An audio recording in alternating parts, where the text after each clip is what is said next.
ପିଲାମାନେ ଆମେ ଆଜି ସଂସ୍କୃତ କଳିକା ଅଷ୍ଟମ ଶ୍ରେଣୀ ତୃତୀୟ ଭାଷା ପଦ୍ୟ ବିଭାଗରୁ ଯୋଉଟା କି ଆମର ସପ୍ତମ ପାଠରେ ରହିଛି ଗୀତା ସୁଗୀତା କର୍ତ୍ତବ୍ୟା ସେଇଟିର ସମ୍ପୂର୍ଣ୍ଣ ଓଡ଼ିଆକୁ ଆଗ ଜାଣିଦବା। ତାପରେ ଆମେ ପୁନର୍ବାର ବହିକୁ ଯାଇ ଗୋଟି ଗୋଟି କରି ତାକୁ ପଢିବା। ତାହେଲେ ଦେଖ, ପ୍ରଥମେ ବିଷୟ ପ୍ରବେଶ। କୁରୁକ୍ଷେତ୍ରରେ ଶ୍ରୀ ଗୀତା ଜୟନ୍ତୀ ମହୋତ୍ସବ ପାଳନ କରାଯାଉଥିଲା। ସେଠାକୁ ବହୁତ ଲୋକ ଆସିଥିଲେ। ରମେଶ ମଧ୍ୟ ନିଜ ପିତାଙ୍କ ସହିତ ସେଠାକୁ ଯାଇଥିଲେ।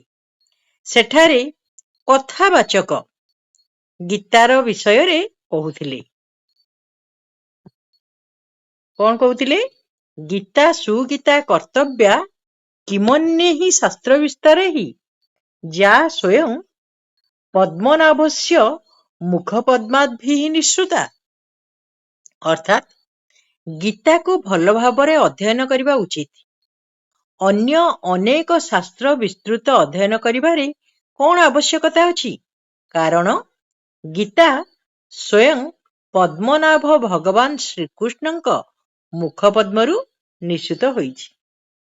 ଏହାପରେ କଥାବାଚକଙ୍କର କଥା ଶୁଣି ରମେଶ ପିତାଙ୍କୁ ପଚାରିଲେ, ବାପା, ଗୀତା କାହିଁକି ସୁଗୀତା କର୍ତ୍ତବ୍ୟା ବୋଲି କୁହାଯାଇଛି? ପିତା, ପୁଅ, ବହୁ ବର୍ଷ ପୂର୍ବେ କୁରୁକ୍ଷେତ୍ରରେ କୌରବ ଓ ପାଣ୍ଡବମାନଙ୍କ ମଧ୍ୟରେ ଯୁଦ୍ଧ ହୋଇଥିଲା। ସେହି ଯୁଦ୍ଧରେ ନିଜ ସ୍ୱଜନମାନଙ୍କୁ ଦେଖି ଅର୍ଜୁନ ଯୁଦ୍ଧ କରିବାକୁ ଇଚ୍ଛା କରିନଥିଲେ। ସେତେବେଳେ ଭଗବାନ ଶ୍ରୀକୃଷ୍ଣ ତାଙ୍କୁ ଯୁଦ୍ଧ କରିବା ପାଇଁ ଉପଦେଶ ଦେଇଥିଲେ। ଶ୍ରୀକୃଷ୍ଣଙ୍କର ସେହି ଉପଦେଶ ହିଁ ଶ୍ରୀମଦ୍ ଭଗବତ୍ ଗୀତା। ଗୀତାରେ ଅମୃତ ସଦୃଶ ଅନେକ ଉପଦେଶ ରହିଛି। ରମେଶଙ୍କର ପ୍ରଶ୍ନ, ତାହେଲେ ସୁଗୀତା କର୍ତ୍ତବ୍ୟର ଅର୍ଥ କଣ? ପିତା, ଏହାର ଅର୍ଥ ହେଉଛି ଗୀତାକୁ ଭଲ ଭାବରେ ଅଧ୍ୟୟନ କରିବା ଦରକାର। ଗୀତାର ଉତ୍ତମ ଭାବରେ ପାଠ କରିବା ଉଚିତ ଏବଂ ଏହାର ଉପଦେଶ ଗୁଡ଼ିକୁ ଜୀବନ କ୍ଷେତ୍ରରେ ପାଳନ କରିବା ଉଚିତ। ଏହି ପାଠରେ ଆମେ ଶ୍ରୀମଦ୍ ଭଗବତ୍ ଗୀତାର କିଛି ଶ୍ଲୋକ ପଢିବା ଏବଂ ସେଗୁଡ଼ିକୁ ମିଳିତ ଭାବରେ ଗାଇବା। ତାହେଲେ ପ୍ରଥମ ଶ୍ଲୋକ କଣ ଅଛି ଦେଖିବା। ଦୁଃଖେଷୁ ଅନୁଦ୍ବିଗ୍ନ ମନାଃ ସୁଖେଷୁ ବିଗତ ସ୍ପୃହଃ ବିତ ରାଗ ଭୟ କ୍ରୋଧଃ ସ୍ଥିତ ଧୀ ମୁନିରୁଚ୍ୟତେ। ଏବେ ତାହେଲେ ତାର ଓଡ଼ିଆ ଅର୍ଥ ଜାଣିନେବା। ଯେଉଁ ମଣିଷ ଦୁଃଖ ସମୟରେ ମନରେ ବିଚଳିତ ହୁଏ ନାହିଁ, ସୁଖ ପ୍ରାପ୍ତି ପାଇଁ ଯାହାର ଅଧିକ ଇଚ୍ଛା ନଥାଏ, ଯିଏ ଆସକ୍ତି, ଭୟ ଓ କ୍ରୋଧରୁ ମୁକ୍ତ, ସେହି ମନନଶୀଳ ମଣିଷକୁ ସ୍ଥିତିପ୍ରଜ୍ଞ ମୁନି ବୋଲି କୁହାଯାଏ। ଏହାର ସରଳ ଭାବାର୍ଥ, ଯିଏ ଦୁଃଖରେ ଭାଙ୍ଗି ପଡ଼େ ନାହିଁ ଏବଂ ସୁଖରେ ଅତ୍ୟଧିକ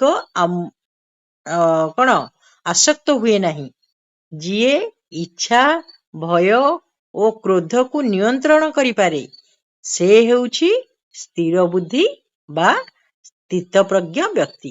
ବୁଝିଲ ପିଲାମାନେ 1 ନମ୍ବର ଶ୍ଲୋକର ଅର୍ଥ। ଏବେ ଆମେ 2 ନମ୍ବର ଶ୍ଲୋକକୁ ଦେଖିବା। କ୍ରୋଧାତ୍ ଭବତି ସମ୍ମୋହଃ ସମ୍ମୋହାତ୍ ସ୍ମୃତି ବିଭ୍ରମଃ ସ୍ମୃତିଭ୍ରଂଶାତ୍ ବୁଦ୍ଧିନାଶ ବୁଦ୍ଧିନାଶାତ୍ ପ୍ରଣଶ୍ୟତି। ତାହେଲେ ଏହାର ଓଡ଼ିଆ ଅର୍ଥ କଣ?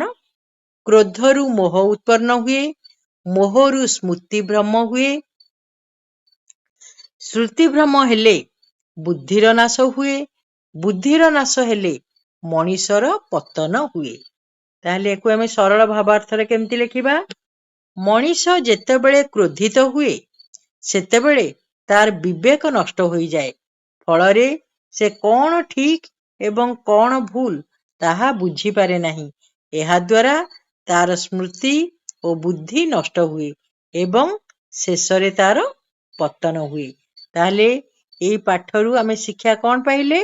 ଗୀତା ଆମକୁ କର୍ତ୍ତବ୍ୟ ପାଳନ, ମନର ଶାନ୍ତି, ଇଚ୍ଛା ଓ କ୍ରୋଧ ଉପରେ ନିୟନ୍ତ୍ରଣ ଏବଂ ସ୍ଥିର ବୁଦ୍ଧି ହୋଇ ଜୀବନ ବିତାଇବାର ଶିକ୍ଷା ଦେଇଥାଏ।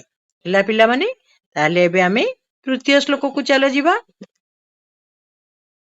ତୃତୀୟ ଶ୍ଲୋକରେ ଅଛି ତଦ୍ବିଧି ପ୍ରଣିପାତେନ ପରିପ୍ରଶ୍ନେନ ସେବୟା ଉପଦେକ୍ଷନ୍ତି ତେ ଜ୍ଞାନମ୍ ଜ୍ଞାନୀନ ତତ୍ତ୍ୱଦର୍ଶିନଃ।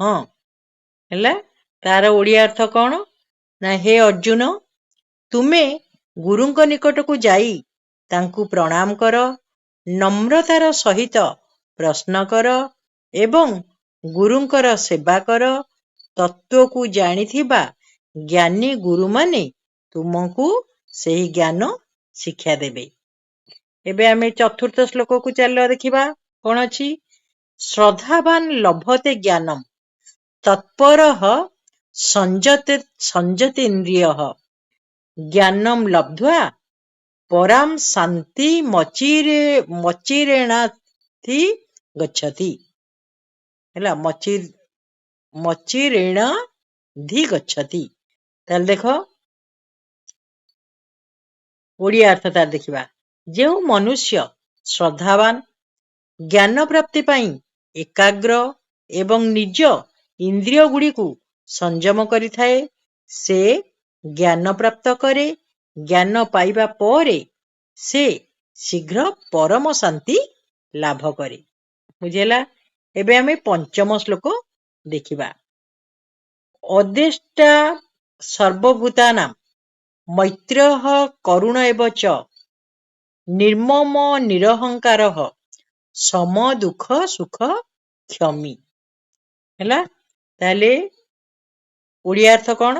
ଯେଉଁ ବ୍ୟକ୍ତି କୌଣସି ପ୍ରାଣୀ ପ୍ରତି ଘୃଣା କରେ ନାହିଁ, ସମସ୍ତଙ୍କ ପ୍ରତି ମିତ୍ରଭାବ ଓ ଦୟା ରଖେ, ମୋର ବୋଲି ଆସକ୍ତି ରଖେ ନାହିଁ ଏବଂ ଅହଙ୍କାର କରେ ନାହିଁ, ସୁଖ ଓ ଦୁଃଖକୁ ସମାନ ଭାବରେ ଗ୍ରହଣ କରେ ଓ କ୍ଷମାଶୀଳ ହୁଏ, ସେହି ଭକ୍ତ ଭଗବାନଙ୍କର ପ୍ରିୟ ଅଟେ।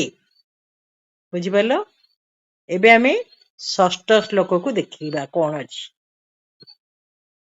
ସନ୍ତୁଷ୍ଟଃ ସତତଂ ଯୋଗୀ ଯତାତ୍ମା ଦୃଢ଼ ନିଶ୍ଚୟଃ। ହେଲା, ମର୍ପ୍ୟପ୍ରୀତ ମନୋ ବୁଦ୍ଧିୟୋ ମଦ୍ଭକ୍ତଃ ସ ମେ ପ୍ରିୟଃ। ହେଲା, ଯେଉଁ ବ୍ୟକ୍ତି ବା ଯେଉଁ ଭକ୍ତ ସର୍ବଦା ସନ୍ତୁଷ୍ଟ, ଯୋଗୀ, ନିଜ ମନ ଓ ଇନ୍ଦ୍ରିୟକୁ ସଂଯମ କରିଥାଏ ଏବଂ ଦୃଢ଼ ସଂକଳ୍ପବାନ ହୁଏ, ଯିଏ ନିଜର ମନ ଓ ବୁଦ୍ଧିକୁ ମୋ ଠାରେ ସମର୍ପଣ କରେ, ସେହି ଭକ୍ତ ମୋର ଅତ୍ୟନ୍ତ ପ୍ରିୟ। ହେଲା, ଏକଥା ଶ୍ରୀକୃଷ୍ଣ ଗୀତାରେ କହିଛନ୍ତି। ସେହିପରି 7 ଶ୍ଲୋକ ଦେଖିବା କ'ଣ ଅଛି। ଯସ୍ମାତ୍ ବୁଦ୍ଧି ଯତେ ଲୋକେ ଲୋକତ୍ର ବିଦ୍ଧି ଯତେ ચ ଯଃ ହର୍ଷମର୍ଷଂ ଭୟୋ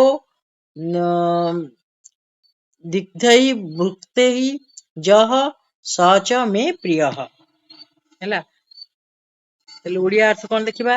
ଯେଉଁ ବ୍ୟକ୍ତି ଦ୍ୱାରା ଅନ୍ୟମାନେ ବିଚଳିତ ହୁଅନ୍ତି ନାହିଁ ଏବଂ ଯିଏ ମଧ୍ୟ ଅନ୍ୟମାନଙ୍କ ଦ୍ୱାରା ବିଚଳିତ ହୁଏ ନାହିଁ, ଯିଏ ଅତ୍ୟଧିକ ଆନନ୍ଦ, ଈର୍ଷା, ଭୟ ଓ ଉଦ୍ବେଗରୁ ମୁକ୍ତ, ସେହି ବ୍ୟକ୍ତି ମୋର ପ୍ରିୟ।